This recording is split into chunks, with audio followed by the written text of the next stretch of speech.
যে বিয়ে করবে সে আগে দেখবে মেয়েটা দিনদার কিনা, ঠিক কিনা বলেন?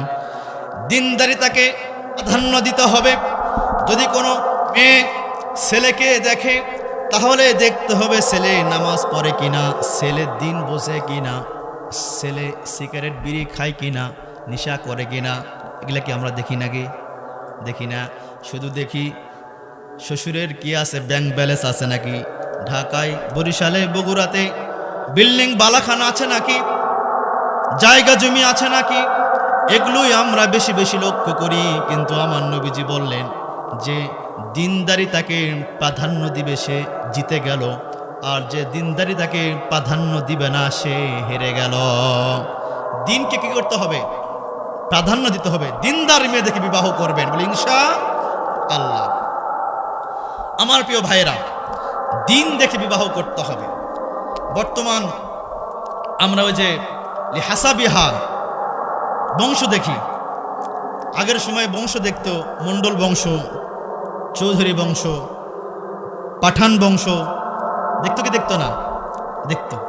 কিন্তু বর্তমান দেখে বংশ আর দেখে না। বর্তমান দেখে আওয়ামী লীগ করে না বিএনপি করে, না জামাত করে, ঠিক কিনা বলেন? যদি বিএনপি করে বিএনপির সঙ্গে বিএনপির বিয়ে হয়ে যায়, ঠিক কিনা? জামাতে জামাতে মিল বিয়ে, এরকম একটা সিস্টেম হচ্ছে বর্তমান। যাই হোক আমার প্রিয় ভাইয়েরা, তাহলে এক নম্বর হচ্ছে আদর্শবান মা সন্তানকে আমরা উপহার দিব।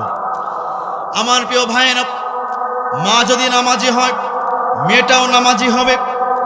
মা যখন নামাজ আদায় করবে আপনার মেয়েটাও মার দেখে দেখে নামাজ আদায় করবে।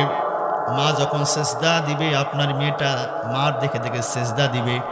আর মা যদি টিকটক চালায়, মা যদি ফেসবুকের মধ্যে ভিডিও দেখে, তাহলে দেখবেন আপনার মেয়েটা একটু বড় হয়ে গেলে আপনার মেয়েটাও টিকটক, ফেসবুক, ইউটিউবের মধ্যে চলে যাবে, ঠিক কিনা বলেন? আমার প্রিয় ভাইয়েরা, আদর্শবান মা উপহার দেব। 2 নম্বর হচ্ছে আদর্শবান বাবা। আমরা সবাই চাই যে আমাদের সন্তানগুলো আদর্শবান হোক, ঠিক কিনা বলেন? আচ্ছা, আপনারা কি কেউ এখানে চান যে আপনার সন্তান ধর্ষক হোক? আমরা কি চাই? কেউ চাই না।